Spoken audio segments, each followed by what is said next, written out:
Astaghfirullahalazim, astaghfirullahalazim, astaghfirullahalazim allazi la ilaha illa wal hayyul qayyum wa atubu ilaik. A'udzu billahi samii'al 'alim minasyaitonir rajim. Bismillahirrahmanirrahim. Alhamdulillahi rabbil alamin wassalatu wassalamu ala asyrafil anbiya'i wal mursalin wa ala alihi wa sahbihi ajma'in. Rabbi shrah li sadri wa yassir li amri wahlul 'uqdatam min lisani yafqahu qawli. Allahumma anta rabbi la ilaha illa anta khalaqtani wa ana abduka wa ana ala ahdika wa ahdika mastata'tu. A'udzu bika min syarri ma sana'tu wa bulaka bi ni'matika alayya wa abu zambi faghfirli fa innahu la yaghfiru dzunuba illa anta. Allahumma zidna wa la tanqusna wa akrimna wa la tuhinna wa atina wa la tahrimna wa asirna wa la tu'sir alaina wardina warda anna ya arhamar rahimin. Subhanaka la ilma lana illa ma 'allamtana innaka antal alimul hakim wa la haula wa la quwwata illa billahil aliyil azim. Assalamualaikum warahmatullahi wabarakatuh. Saya hormati pengurusi Stali Ahli Jawatan Kuasa Surau Jawahar, tuan-tuan imam, tuan-tuan guru, orang-orang alim, tuan-tuan haji, puan-puan hajah, tuan-tuan, puan-puan sedang jemaah yang dirahmati Allah sekalian. Mudah-mudahan sentiasa berada dalam keadaan yang baik-baik saja, dilimpahi rahmat dan hidayah oleh Allah Subhanahu wa taala, ketenangan dalam jiwa dan diberikan keupayaan untuk melakukan amal soleh, diberikan usia yang barakah, kesihatan tubuh badan, disembuhkan daripada segala bentuk penyakit yang terlekat pada tubuh badan, dipermudahkan segala urusan hidup dan urusan rezeki, dijauhkan daripada segala bentuk kesempitan dan juga kesusahan hidup, daripada ancaman wabak dan juga musibah. Mohon pada Allah SWT, mudah-mudahan Allah SWT eratkan hubungan kekeluargaan dan persaudaraan sama kita umat Islam di seluruh dunia, dan mudah-mudahan asbab pertemuan kita pada hari ini, pertemuan-pertemuan kita sebelum ini, dan insya-Allah pertemuan-pertemuan yang akan datang adalah pertemuan-pertemuan yang akan dapat membawa kita masuk ke dalam syurga Allah SWT, insya-Allah. Jadi alhamdulillah, syukur pada Allah SWT, malam ni kita dapat menunaikan solat fardu maghrib secara berjemaah, dan kita iringkan dengan zikrullah, memuji-muji Allah Subhanahu wa taala. Kemudian kita panjatkan doa dengan penuh pengharapan mudah-mudahan akan dimakbulkan segala permintaan dan hajat kita, dan kita susuli dengan pengisian majlis-majlis ilmu ini, dan sementara menunggu waktu isyak. Jadi mudah-mudahan kita semua selayaknya lah berada di dalam taman syurga satu hari nanti. Dan kerana menuntut ilmu ini juga merupakan salah satu daripada taman-taman syurga Allah Subhanahu wa taala. Kelebihannya itu dengan jaminan bahawa kita ni akan dimasuk dalam syurga Allah Subhanahu wa taala, insya-Allah. Jadi insya-Allah malam ni kita sambung kuliah sirah kita untuk kita membicarakan tentang perjalanan hidup Rasulullah sallallahu alaihi wasallam, dan kita ambil pengajaran dan intipati, dan barangkali apa yang disampaikan ini adalah perkara-perkara yang kita dah tahu, tetapi penambahan dan juga mengingat semula ataupun mengulang kaji itu juga merupakan satu adab dalam kita menerima ilmu yang disampaikan kepada kita. Jadi yang lepas kita telah membuat salah pengenalan, iaitu berkaitan tentang salur galur Nabi sallallahu alaihi wasallam, dan kita kenali datuk-datuk moyang Nabi sallallahu alaihi wasallam. Orang Arab ni dia sangat menetiak beratkan menonjolkan diri ni di kalangan orang-orang lelaki. Sebab tu kalau kita lihat kisah-kisah tentang atuk-atuk tentang moyang Nabi sallallahu alaihi wasallam ni yang lelaki, tetapi adakah mereka ni atuk-atuk Nabi ni, moyang-moyang Nabi ni dia tidak ada isteri? Ada, tetapi tidak dibahaskan sangat oleh para ulama. Tapi nanti bila kita masuk fasa yang seterusnya ni, kita bicarakan tentang datuk Nabi sallallahu alaihi wasallam yang betul, iaitu Abdul Muttalib. Dan kita akan lihat tentang makcik-makcik Nabi juga sebenarnya, juga cerita tentang pakcik-pakcik Nabi. Jadi Abdul Muttalib ini datuk Nabi sallallahu alaihi wasallam, namanya Syaibah. Abdul Muttalib ni diambil kerana pakcik kepada Abdul Muttalib. Pakcik kepada Abdul Muttalib, iaitu datuk Nabi sekarang ni, pakcik dia namanya Muttalib. Jadi apabila matinya moyang Nabi, iaitu bapa kepada Abdul Muttalib, maka pakcik dia ni yang namanya Muttalib ni bawalah Syaibah ni, iaitu datuk Nabi SAW ni, bawa balik ke Mekah. Maka diboncenglah datuk Nabi SAW yang nama Syaibah ni, dia duduklah dekat belakang unta tu. Bila masuk ke dalam Mekah, maka orang ingat itu adalah hamba kepada Muttalib. Hamba kepada Muttalib. Sebab biasanya Abdul Muttalib ni kalau dia pergi mana dia akan beli hamba, dan hamba tu nanti dibonceng lah. Yang ceritanya hambanya kecil, masih kecil lagi, iaitu atuk Nabi SAW sekarang ni, datuk Nabi SAW tu lah yang nama Syaibah tu. Jadi nama sebenarnya adalah Syaibah. Kenapa Syaibah? Syaibah ni adalah maksud dia dalam bahasa Arab adalah uban. Kerana apa? Datuk Nabi SAW ni bila lahir masa kecil rambut dia memang beruban. Jadi kalau tuan-tuan ada yang memang lahir memang rambut dah putih tu, adalah sikit agaknya darah tu, agaknya lah cerita gitu. Biasanya yang dah berumur ni barulah keluar ubannya. Tak kira lah kat kepala ke, kat janggut, kat misai ke. Jadi Syaibah, nama dia Syaibah, memang betul nama Syaibah. Orang Arab senang je. Kalau orang dulu lahir hari Khamis namanya Khamis. Tu orang Jawa lah. Kalau raya Rabu namanya Rabu. Senang je, dia tak payah susah. Nama kau siapa? Rabu. Kenapa nama Rabu? Lahir hari Rabu. Namanya kenapa? Aidil. Aidil sebab melahir dulu hari raya. Senang dulu. Sekarang zaman-zaman sekarang dah tak jumpa lagi lah nama Mawar, nama Melo, Melati dah tak ada lah. Itu identiti orang Melayu lah, namanya ringkas-ringkas saja. Orang Arab dia punya pattern dia, kalau dia bin tu dia berulang-ulang kadang. Contoh nama Duli yang Maha Mulia Tuanku Sultan kan, Ibrahim, Ismail bin Ibrahim, macam tu lah kan. Dia lebih kurang macam tu lah. Orang Arab pun lebih kurang macam tu. Jadi jangan pelik kalau orang Arab ni nama bapa dia dengan nama cucu sama. Nama cucu sama.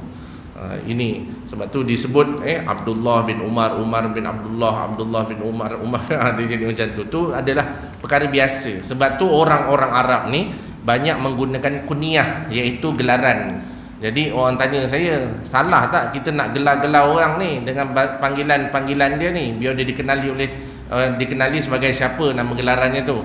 Boleh selagi mana sifatnya tak menghina, ataupun dia tidak menyifatnya merendah-rendahkan. Kalau kata Abdul Muttalib, hamba kepada Muttalib, itu adalah satu penghormatan, kerana Muttalib ini pakcik kepada datuk Nabi SAW ni adalah orang kenamaan. Dia ada 4 orang adik-beradik, dan 4 orang adik-beradik, dan pakcik yang nama Muttalib ni dia memang orang kenamaan. Jadi bila sebut Abdul Muttalib bangga lah. Mana kalangan hamba-hamba ni pun bangga. Tapi sebenarnya dia bukan hamba kepada Muttalib itu. Dia adalah anak saudara kepada Muttalib. Jadi namanya Abdul Muttalib. Gitulah kalau kita nak faham lah. Jadi nama atuk Nabi sebenarnya siapa? Iaitu Syaibah. Syaibah maksudnya uban lah. Syaibah ni maksudnya uban. Jadi Abdul Muttalib ni secara ringkasnya dia ada 16 orang anak. Terkumpul 16 orang anak. Jadi anak-anak pada peringkat awalnya yang perempuan. Kita dengar banyak kisah bahawa Abdul Muttalib ni bernazar. Kalau pada ketika dia bernazar tu, sebahagian pendapat menyatakan dia dah ada anak seorang lelaki dah. Dulu orang Arab bila ada anak lelaki ni memang pandang hebat lah. Kerana apa? Dia akan mewarisi tahta. Sebab orang Abdul Muttalib ni orangnya sangat berpengaruh. Datuk Nabi SAW yang Abdul Muttalib ni sangat berpengaruh. Jadi anak perempuan dia ramai. Anak lelakinya ada seorang pada ketika itu yang namanya Al-Haris. Al-Haris. Dia kalau ada anak, ada cucu, antara nama-nama yang terbaik adalah Haris. Haris ni ha alif rosa pun boleh, ha alif rosin pun datangkan maksud yang baik. Ha alif rosa pun dia baik juga. Jadi kalau panggil Haris ke dia tetap mendatangkan maksud yang baik. Itu antaralah Muhammad Haris ke, tu baguslah. Jadi dia ni akhirnya bernazar. Bila bernazar ni macam cerita biasa kita dengar lah. Nazar kalau dia dapat 10 orang anak lelaki, maka dia akan korbankan salah seorang daripada anak lelaki tersebut. Pendek cerita, dikurniakan 10 orang anak lelaki, termasuklah bapa Nabi SAW yang namanya Abdullah itu. Jadi bila dia terkenangkan 10 anak lelaki dia dapat, campur 6 orang anak perempuan, mana jumlahnya ada 16 orang, tuan-tuan. Dulu-dulu kita biasa jumpa orang anak ada berapa makcik? Adalah anaknya cuma 13 saja. 13 saja. Sekarang anak 3 orang bangganya macam apa dah. Aku dah 3 orang, kau tak ada lagi. Suka hati itu. Jadi 13. Kalau anak Abdul Muttalib dia ada 16 orang. 6 orang perempuan, 10 orang lelaki. Jadi dia teringat orang Arab ni pula dia berpegang kepada janji. Ini bagus, orang Arab ni dia sangat berpegang pada janji. Sama juga kalau kita lihat orang Arab ni ada budaya-budaya baik yang apabila Islam tu datang, dia kekalkan budaya baik tersebut. Antaranya orang-orang Arab jahiliah, bukan Arab jahiliah, orang-orang Arab dusun ni, orang Arab Badui disebut begitu. Orang Arab Badui ni tuan-tuan, dia hidup ni asal boleh sajalah. Tapi ada budaya baik di kalangan orang Arab Badui ni yang bila Islam tu datang, Rasulullah SAW mengekalkan budaya itu adalah budaya baik. Antaranya orang Arab Badui ni, dia kalau orang datang rumah dia sangat berbesar hati. Ni sampai sekarang pun amalan ini diiktiraf oleh agama, menyambut tetamu tu 3 hari. Dan orang Arab Badui ni kalau dia ada orang datang rumah dia, maka dia akan bagi makan pada tetamu yang datang. Ini pun yang diajar dalam Islam, adab menyambut tetamu. 3 hari makanan special, lebih special daripada tuan rumah. Kita tak, kita orang datang rumah kita yang sedap-sedap tu simpan dulu, nanti tunggu tetamu dah balik baru kita keluarkan balik. Sama macam dulu orang beli durian kan dulu macam mahal sungguh lah, makan durian tu kayangan sungguh lah ceritanya dulu. Jadi bila beli durian malam-malam letak dekat bonet kereta, nak keluarkan segan, nak keluarkan takut jiran sebelah nampak. Jadi malam-malam pukul 12 malam tu keluarkan durian, makan anak beranak, buat bulatan, ambil seorang 12. Besok pagi tinggal kulit aja kat depan rumah tu. Kita punya jiran cium bau sedapnya durian ni, tengok dah tinggal kulit tu. Jiran sebelah senyap-senyap makan, tak bagi jiran sebelah. Dulu kan macam tu ceritanya, susah nak dapat. Ini. Jadi tetamu disambut 3 hari. 3 hari begitu adabnya. Selepas 3 hari tetamu tak balik juga. Makanan tetamu tu dengan kita sama je. Dia kena ikut kita. Tetamu ni pun agak-agak jangan bertandang lama sangat. Iaitu limit dia. Samalah macam kalau orang datang rumah, kita bagi salam 3 kali, tak jawab balik. Yang kita 3 hari 3 kali jawab salam, seboleh-boleh nak menjerit semua jiran satu taman dia dengar. Itu kita. Yang itu. Yang ada dalam masyarakat kita pada hari ini. Sebenarnya adabnya bagi salam 3 kali, tak jawab balik. Gitu keadaannya. Kerana apa? Tuan rumah ada hak untuk menerima ataupun menolak tetamu. Mungkin dia baru lepas gaduh laki bini, dia tengah masam dengan bini dia, bini pun tengah masam dengan dia. Kalau tetamu datang pada ketika itu, waktu tak sesuai, nanti tetamu akan nampak macam si suami isteri bergaduh. Dia akan mendatangkan fitnah, datangkan cerita-cerita tak elok tentang tetamu. Sebab tu kita menerima, kita tandang orang nak terima. Tapi dalam konteks sekarang, adab tu kita dah pelbagai. Telefon dulu. Kerana apa? Zaman sekarang orang sibuk, jadi bila nak datang telefon dulu. Kadang-kadang memang tetamu ni, memang orang rumah ni memang nak sangat dah kita datang rumah dia, tapi kebetulan pada hari itu kita ada urusan apa-apa, maka kita hubungi, petang ni aku nak tahu mangkon, boleh tak? Datang, nanti aku cancelkan ngeteh dengan kawan aku yang tu. Contoh gitu. Yang ini. Jadi dia tak menimbulkan kesusahan kepada tuan rumah. Budaya ni sebenarnya dah diajar oleh orang Arab dulu, orang-orang Arab Badui, disambut tetamu-tetamu yang datang. Ini budaya baik lah.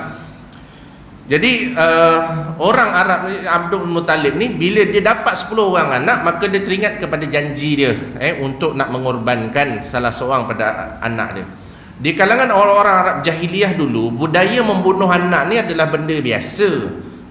Terutamanya orang-orang Arab ni, apabila dia melihat dapat anak perempuan, dia melihat perkara itu sebagai satu benda yang tak berapa nak elok sangat. Sebab tu Islam datang, dia meletakkan martabat orang perempuan ni jauh lebih tinggi berbanding dengan orang Arab jahiliyah tu. Martabat orang perempuan ni jauh lebih tinggi. Sebab tu bila tengok kan orang perempuan, orang lelaki ni, orang perempuan ni martabat lebih tinggi sebab apa? Sebab Nabi pernah sebut siapa yang patut dihormati, ibu kamu. Lagi siapa? Ummuka, ibu kamu. Lagi siapa? Ibu kamu. 3 kali. Barulah disebut bapa kamu, abuka. Maknanya martabat orang perempuan tu jauh lebih tinggi berbanding orang lelaki. Sebab apa? Sebab orang perempuan ni emosinya banyak. Orang lelaki ni akalnya banyak. Akal ni bukan membentuk bodoh ke pandai, akal ni membentuk rasional diri. Sebab tu orang lelaki ni lebih rasional berbanding dengan orang perempuan. Tak setuju orang perempuan, setuju ajalah, tak payah beria sangatlah. Dalam Al-Quran Allah Ta'ala sebut ar-rijal qawwamun 'alan nisa. Orang lelaki tu di atas orang perempuan. Maknanya orang lelaki ni boleh kendalikan sebagai pemimpin rumah tangga. Orang lelaki ni boleh mengendalikan emosi orang perempuan. Itu je watak ar-rijal tu namanya begitu. tak boleh terima juga. Sebab itulah hak talak Allah Ta'ala bagi pada orang lelaki, tak bagi pada orang perempuan. Tu checkmate lah tu ceritanya. Orang perempuan ni Allah Ta'ala, suami orang lelaki Allah Ta'ala bagi hak talak. Kadang 3 talak tu sebab apa? Sebab orang lelaki tu rasionalnya tinggi, akalnya banyak, rasionalnya tinggi. Maka kita akan dapat lihat orang lelaki ni kadang 3 talak sampai mati pun tak pakai. Cuba bayangkan kalau hak talak tu diserah pada orang perempuan, apa jadi?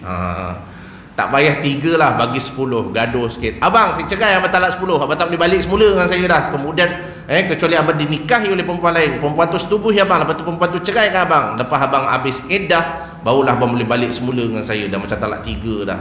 Sebab tu hak talak tu tak diserah pada orang perempuan. Kalau tak ramai lah orang datang kat pejabat saya tu, ustaz, saya kena ceraikan isteri saya, ustaz, saya kena ceraikan isteri saya, ustaz. Ni itu saya kata ada hikmah Allah Ta'ala jadikan lelaki dan perempuan dua-dua ada kelebihan. Kenapa? Orang perempuan walaupun emosinya banyak, tapi emosi itulah yang menyebabkan orang perempuan martabatnya jauh tinggi, lebih tinggi. Kenapa? Sebab orang yang emosinya banyak sahaja yang sesuai mengandung dan juga beranak. Orang lelaki tak sesuai mengandung dan beranak sebab emosinya tak banyak. Cuba bayangkan kalau orang lelaki ngandung, macam mana gagaknya pergi klinik bapak-bapak mengandung. Aduhai, tak senonoh bentuk berbaris. Abang dah berbulan bang, tak tahulah period dah 2 bulan tak datang gitu. Yang ni dah berbulan tak tahulah perut dah sengal-sengal lah sampai hari, dan ni jerit dah, tolong air ketuban aku dah pecah. Memang tak kena orang lelaki kalau ngandung. Jadi sesuai ngandung orang perempuan. Sebab tu orang lelaki tak boleh pertikaikan martabat orang perempuan tu tinggi. Kenapa? Emosi banyak. Kerana dengan emosi banyak sajalah orang yang emosi banyak sajalah yang sesuai mengandung juga beranak. Sifat keibuan itu di dalam perut orang perempuan tu ada rahim. Rahim tu maksudnya kasih sayang. Sifat rahim itu lebih banyak memuliakan ibu dengan memuliakan bapa. Ikut ranking, ibu lebih mendapat tempat di mata anak-anak, terutamanya anak lelaki itu. Iaitu, adakah bapa tadi patut disisihkan? Tak, bapa tak patut disisihkan. Tetapi kalau ikut ranking antara mak dengan ayah, mana patut diberi keutamaan? Mak ni gitu. Kita dengar kisah-kisah ulama-ulama dulu, kan ada orang alim dulu yang mana diuji. Kenapa? Kerana tak menyahut panggilan ibunya, sedangkan pada ketika itu dia sedang menunaikan solat. Solat tu solat sunat. Kalau solat wajib kita tak boleh batalkan. Tapi kalau kita solat sunat, mak kita panggil, mentaati ibu itu lebih wajib daripada meneruskan solat sunat tadi. Sampai peringkat jatuh ulama sebut. Jadi begitu. Jadi itu antara lah kalau kita nak bagi faham lah tuan-tuan. Jadi orang Arab ni berpegang kepada orang Arab ni dia berpegang kepada janji, dan akhirnya Abdul Muttalib ambil keputusan untuk nak korbankan salah seorang anak dia. Jadi pengikut Abdul Muttalib ni jadi macam tak berapa sedap lah. Sebab apa? Dia pemimpin Mekah. Kalau dia sembelih anak dia seorang, maka dia akan menjadi ikutan kepada masyarakat dekat Mekah sana. Kerana apa? Dia punya pentol dia tu buat. Jadi dia pembuat juga. Orang Arab kan asabiahnya kuat. Perkauman dia kuat. Jadi gitu. Fanatik dia terhadap ketua dia pun kuat. Jadi di kalangan pemimpin-pemimpin Mekah yang lain tu, dia tengok, kalau kau buat ni wahai Abdul Muttalib, nescaya aku bimbang kalau orang-orang Mekah ni akan mencontohi kamu nak dapat satu hajat bernazar dengan cara sembelih salah seorang anak tersebut. Ini tak berkena lah. Jadi Syaibah ni pula, dia bila fikir atuk Nabi SAW ni fikir, okeylah macam mana jalan dia, maka cari alternatif. Panjanglah ceritanya sebenarnya. Dia pergi jumpa ahli nujum dekat Madinah, dia pergi sana sini. Akhirnya buat cabutan, anak mana yang nak disembelih tadi tu kan, ataupun nak dikorbankan tadi. Maka cabut-cabut berapa kali, 3 kali. Adalah cara cabut tu dengan ambil cabut macam cabut lidi itulah. Kena pada Abdullah, anak kesayangan Abdul Muttalib, anak kesayangan ni. Jadi bila fikir tiga-tiga ni, tu yang bila nak sembelih tu, bila fikir, tu yang ditegur oleh pemimpin kawan-kawan dia yang lain. Akhirnya mereka ni pun dapatkan pandangan daripada orang yang dijadikan rujukan orang Arab pada masa tu lah. Saya cerita zaman tu tuan-tuan, jangan cerita zaman sekarang ni. Zaman tu, maka dia dapat pandangan bahawa ahli nujum ni kata apa? Dia suruh tebus anak ni tadi dengan 100 ekor unta. 100 ekor unta. Ada pendapat menyatakan kalau cabut tu 100 ekor unta, tengok Abdullah juga. Cabut kali kedua Abdullah juga. Cabut kali ketiga Abdullah juga. Maknanya 300 ekor unta. Tak kisahlah berapa ekor unta pun, tapi nak sebut macam tu kaedahnya untuk menebus Abdullah itu. Pendek cerita tuan-tuan, selesailah, tak jadilah kena sembelih. Sedangkan Abdullah ini adalah anak yang bongsu, anak lelaki bongsu kesayangan Abdul Muttalib. Sayang ni bukan kerana dia tu anak bongsu, tak. Kita kalau sayang anak ni, ramai-ramai anak bongsu kita, nanti anak-anak yang lain semua kecil hati. Dia kata macam mana, mak ni saya lebihkan adik je cerita. Nanti kita pandai menjawabnya. Mak bukan nak lebihkan dia, tapi kau orang kan dah hidup lama dengan mak, nanti mak dah mati kan, masa dia dengan mak kan pendek. Pandai juga mak ni cerita gitu. Ya itu tuan. Ada orang letak nama pencen arwah suami tadi. Nama pencen tu letak nama siapa? Nama pada anak bongsu. Anak lain semua kecil hati. Kenapa? Sebab masa dia dengan bapa engkau dulu tak lama, kecil-kecil dia dah mati dah bapa engkau, jadi tak sempat memanja. Apa salahnya letaklah duit pencen tu atas nama dia. Pandai tu.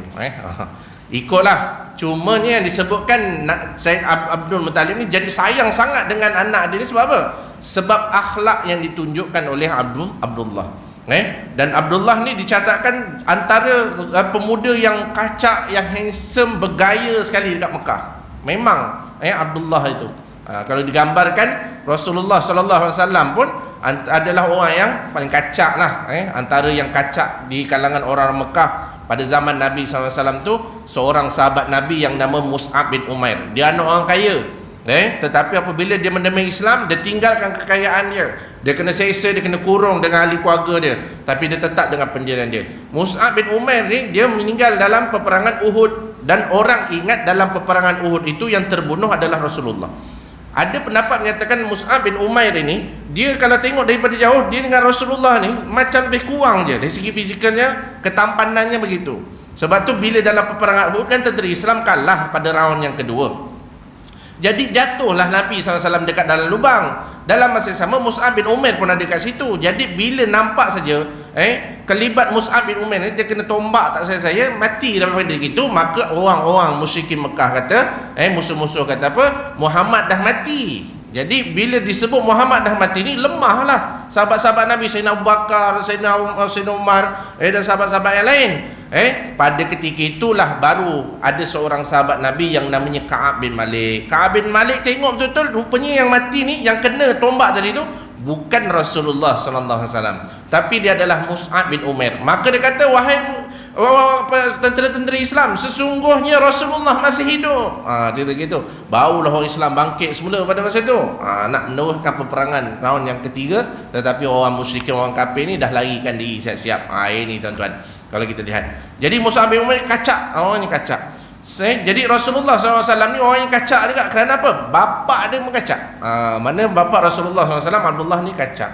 Dia berkahwin dengan Siti Aminah. Siti Aminah ni salu-galunya jumpa kepada Datuk Nabi yang namanya Kilab. Yang salu-galunya sampai kepada Kilab, iaitu moyang Nabi sallallahu alaihi wasallam yang saya cerita yang lepas. Kenapa namanya Kilab? Sebenarnya nama sebenarnya adalah Al-Hakim. Al-Hakim nama dia. Kenapa dipanggil Kilab? Kilab tu gelaran dia kerana dia banyak memelihara anjing. Banyak memelihara anjing. Saya sebut pada ketika itu, jangan sekira sekarang ni tuan-tuan. Jadi anak-anak Abdul Muttalib yang lain, antaranya siapa? Antaranya Abu Talib, yang jaga Nabi sallallahu alaihi wasallam. Abu Jahal, bukan Abu Jahal, Abu Lahab. Abu Jahal bukan pakcik Nabi. Ramai orang kata Abu Jahal tu pakcik Nabi. Sebenarnya Abu Jahal bukan pakcik Nabi. Dia daripada suku yang berbeza, suku Makhzumi. Suku Makhzum. Abu Jahal ini bapa kepada gangster dekat Mekah. Kawan rapat kepada Sayyidina Umar. Nama dia Umar bin Hisham. Umar Al-Khattab pun pada awalnya menentang Rasulullah SAW. Nabi SAW pernah angkat tangan, ya Allah, berikanlah hidayah kepada Umarain, iaitu dua orang Umar, Sayyidina Umar Al-Khattab dan juga Umar bin Hisham. Dua-dua Umar ni badannya besar tuan-tuan. Sayyidina Umar ni kalau nak kira tinggi macam 2 meter lebih, lebih kurang 2 meter. Dia sama macam Zubair bin Awam. Kalau dia duduk atas kuda, kakinya duduk cecah, kakinya duduk cecah tanah. Nak tunjuk besarnya macam mana tu tuan-tuan. Saya kalau naik ke kuda, kaki saya tergantung tuan-tuan.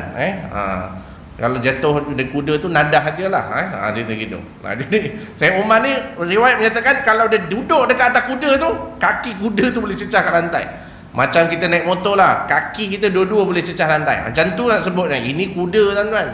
Kuda, banyak kuda ni bukan cerita kuda padi, kuda Arab ni tinggi.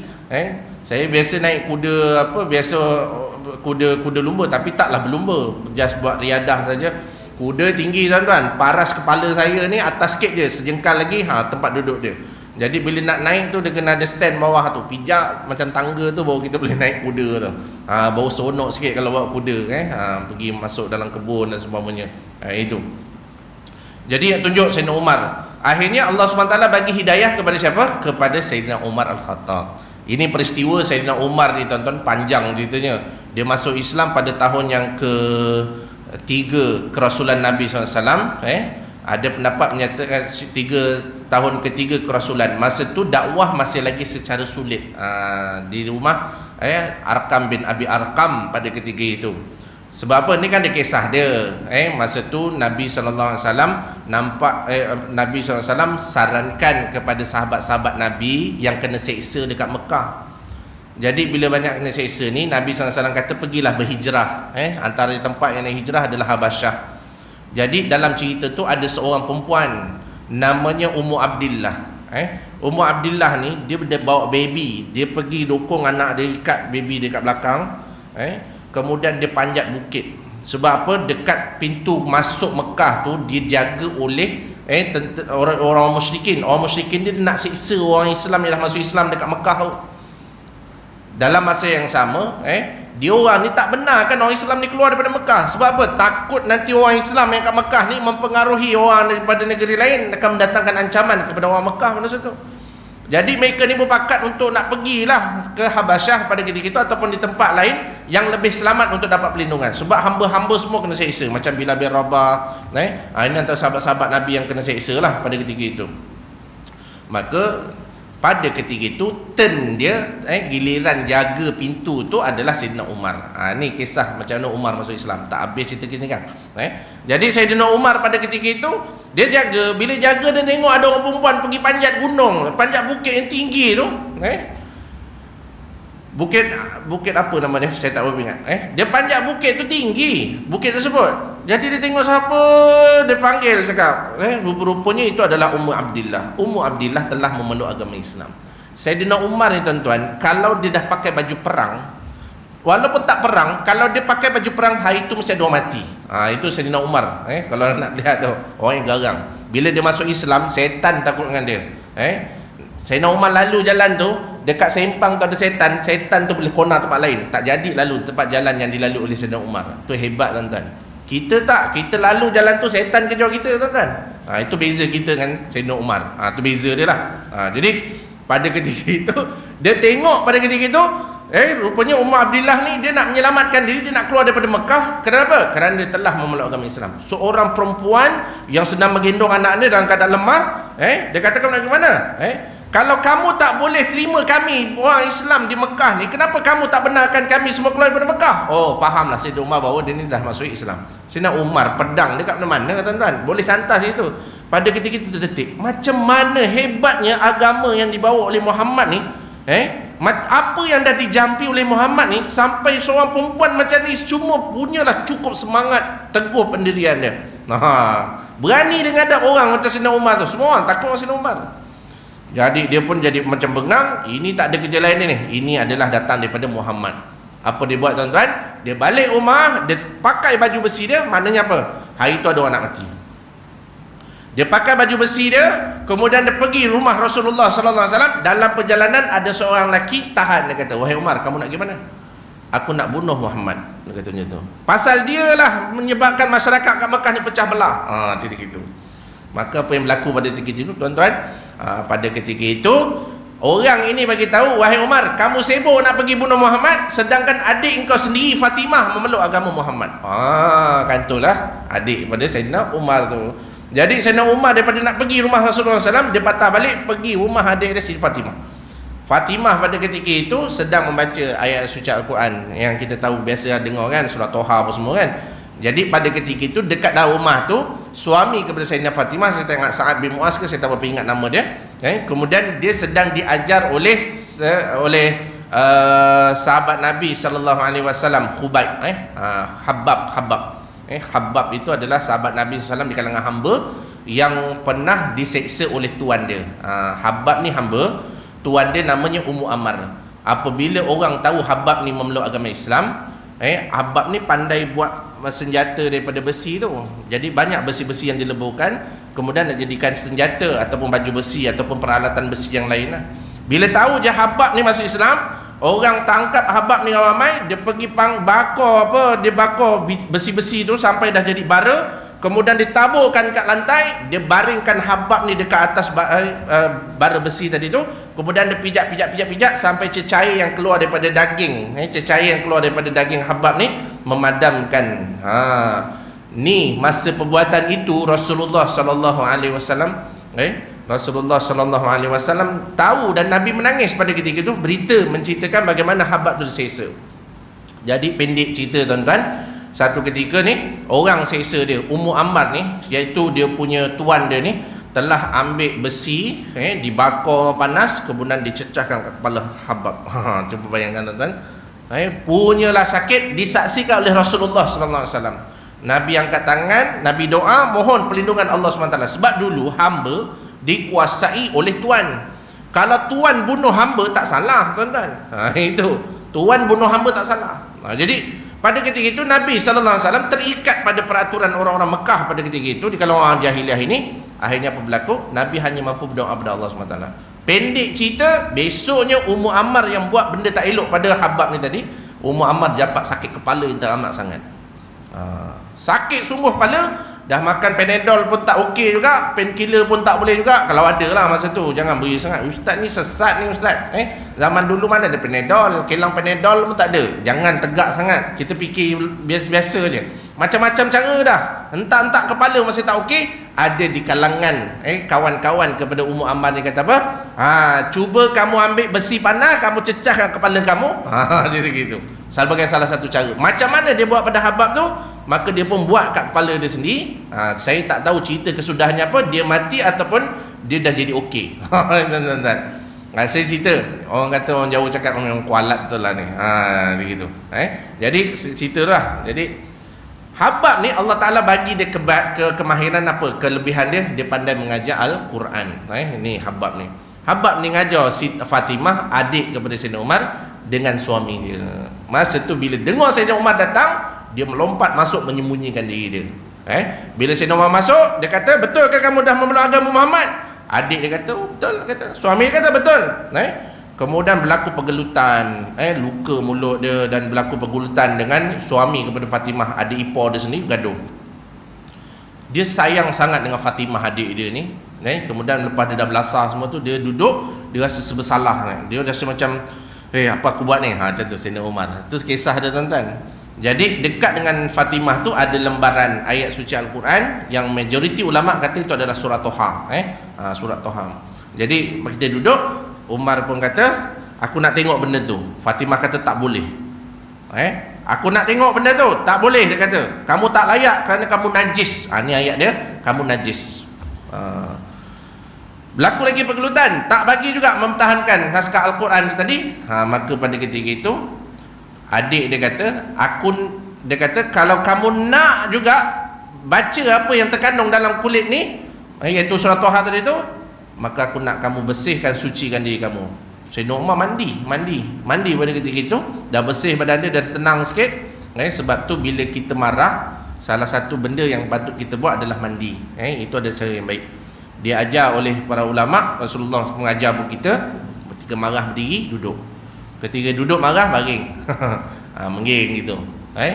Tak boleh juga ambil mandi ataupun ambil wuduk. Ini pernah diamalkan oleh sahabat Nabi SAW yang nama Sayyidina Muawiyah ketika dia menjadi pemerintah, khalifah pada ketika itu.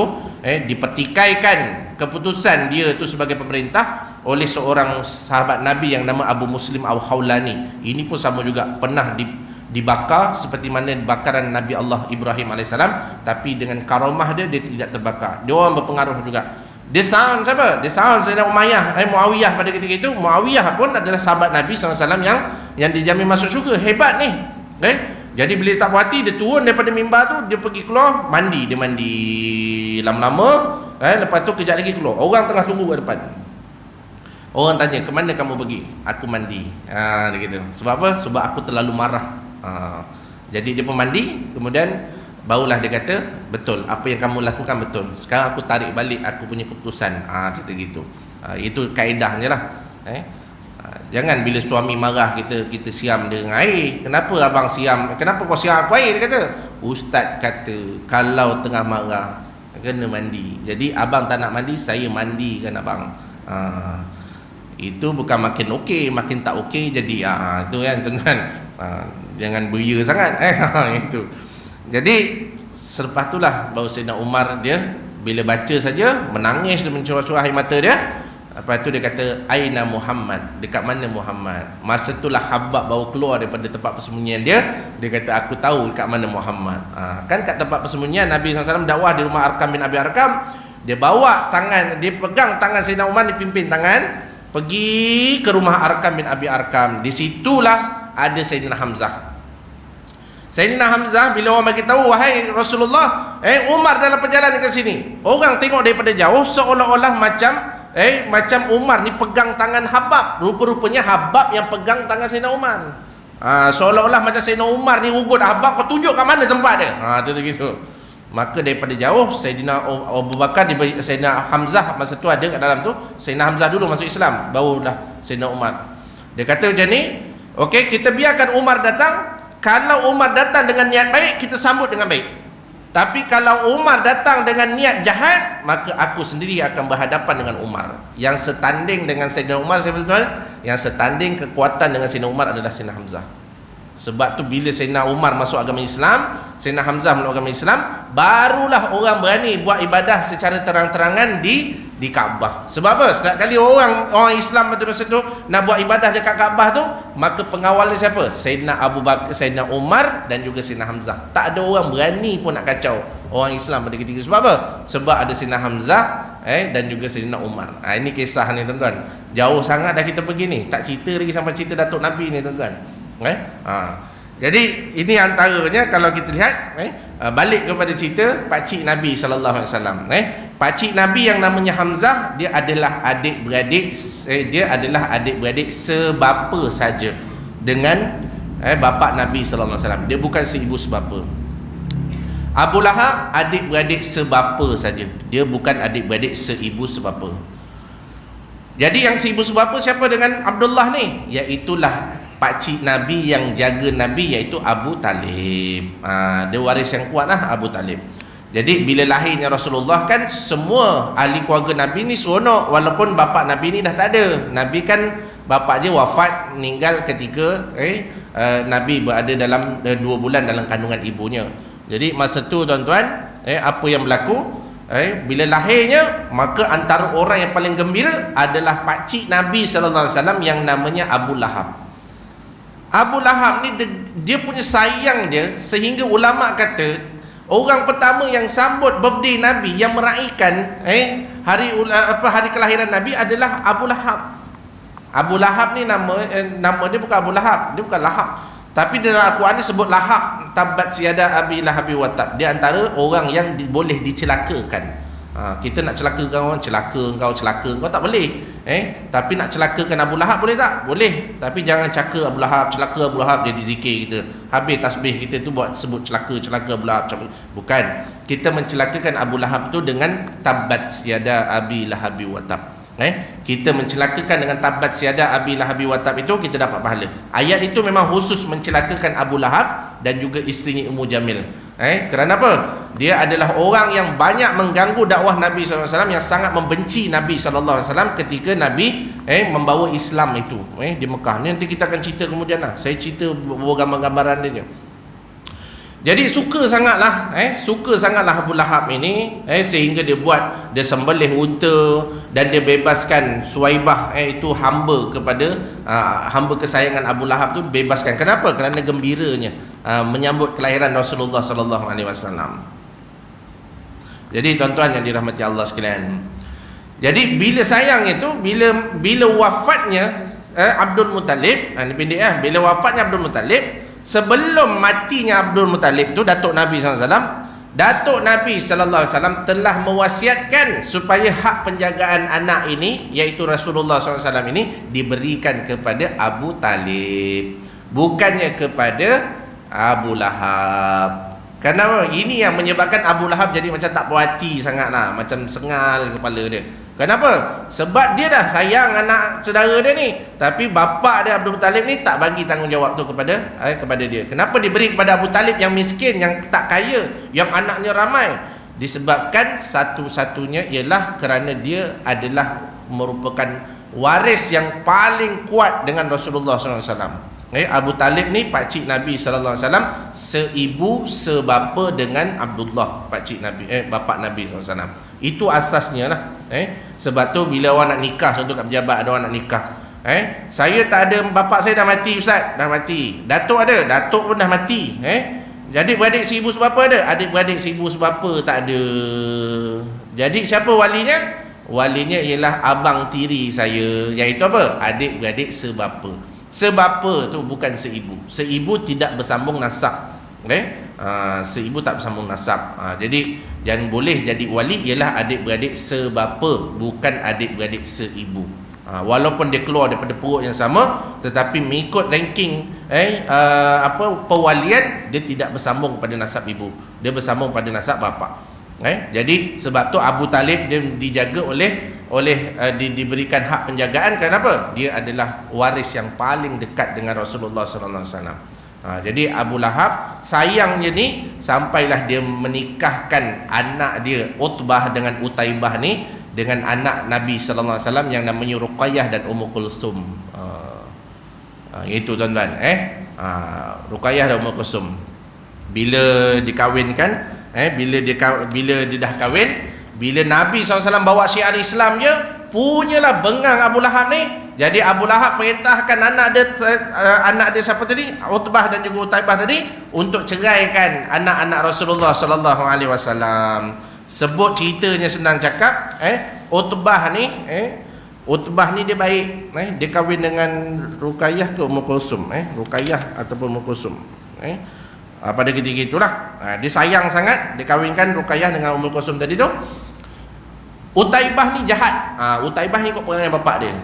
Sebab dia dah benci dengan Rasulullah ketika Nabi bawa Islam. Abu Lahab suruh ceraikan anak Rasulullah. Anak dia ni suruh ceraikan anak Rasulullah. Ini siapa suka mengasut anak-anak supaya bercerai, ini perangai macam Abu Lahab. Memang perangai orang jahiliah macam tu. Orang musyrikin ni dia suka anak dia bercerai. Dia tu. Jadi awas tuan-tuan, dalam masyarakat kita ni banyak orang yang datang jumpa saya, suami isteri yang datang jumpa saya dah memang pegawai kaunseling, pegawai khidmat nasihat pejabat agama, yang datang jumpa saya yang gaduh je lah, mana je senyum. Yang datang semua masam je muka. Sebab apa? Gaduh lagi bini. Yang tu. Nak juga yang datang jumpa senyum. Yang senyum-senyum bagaimana? Yang senyum-senyum pergi daftar nikah tu. Yang itu taci betul. Jadi bila tengok cakap, macam contoh dalam sehari dua ni, kenapa pergaduhan berlaku? Sebab mak dia suruh dia ceraikan saya ustaz. Ini perangai ni, perangai Abu Lahab.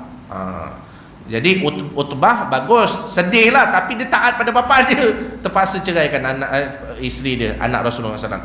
Utaibah ni dia sama benci, bila bapa dia benci, dia pun benci juga Rasulullah SAW. Utbah tadi tak. Utbah ni bapa dia benci, dia tak benci, tapi oleh kerana taat, dia terpaksa juga ceraikan anak dia.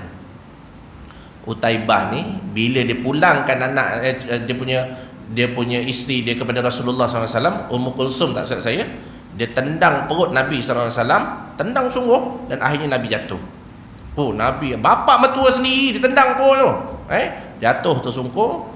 Kemudian Nabi kata apa? Sesungguhnya engkau akan dibaham oleh salah seekor singa daripada singa-singa Allah Subhanahu Wa Taala. Itu ayat Rasulullah SAW. Kisah ni sangat masyhur tuan-tuan, dan akhirnya betul apa yang Nabi sebut. Dia pergi berniaga, kemah dia satu malam dimasuki oleh seekor singa, dan singa tu baham kepala dia patah, leher Utaibah ni patah. Kenapa? Kerana ulama kata asbab daripada doa yang dilontarkan oleh Rasulullah sallallahu alaihi wasallam. Cakap kau ajar betul lah ceritanya itu. Dah masuk waktu, nak berhenti ke nak sambung? Nak berhenti. Kita jumpa bulan depan insya-Allah. Jadi cukuplah setakat tu. Jadi mudah-mudahan Allah SWT beri kebaikan pada kita. Saya tak masuk tajuk langsung ni sebenarnya. Bual je gitu. Dah mana kan? Apa dia? Silakan. Saya pun dah habis dah insya-Allah. Jadi cukup setakat itu. Wallahu a'lam bishawab. Minta ampun, minta maaf atas kekurangan, sekadar perkongsian. Wabillahi taufiq wa hidayah. Assalamualaikum warahmatullahi wabarakatuh. Tasbih kafarah suratul Nas.